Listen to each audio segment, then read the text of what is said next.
मला या गोष्टीचा अभिमान आहे की जरी रासनेचा पराभव काही मतांनी झाला, पण ज्या दिवशी ते निवडणूक हरले त्यांनी पराभवाची चिंता केली नाही, विजयाकडे घोडदौड सुरू केली आणि पुढच्या काळामध्ये आपल्या सर्वांचा निश्चित आशीर्वाद रासनेच्या पाठीशी राहील। रासने हे अत्यंत कर्तव्यदक्ष, कर्तव्यनिष्ठ, अत्यंत धर्म, शेवटी आपण सर्व जे या ठिकाणी आहोत ते देव, देश, धर्म, संस्कार, संस्कृती, विरासतीचं रक्षण करण्याकरता समाजकारण आणि राजकारणात काम करणारे कार्यकर्ते आहोत।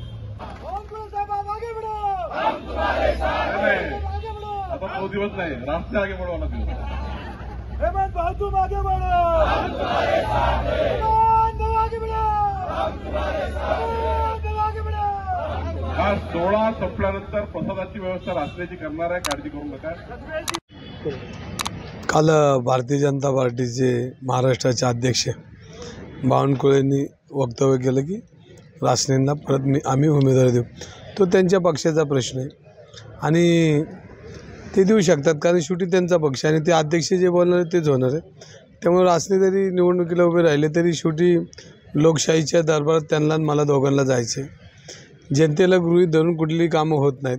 जनता हा मतदार राजा आहे आणि आपल्याकडं एक दिवसच मतदार, पूर्वी राजाच्या घरात राजा जन्माला जायचा, आज जनतेच्या घरामध्ये राजा जन्माला होतो।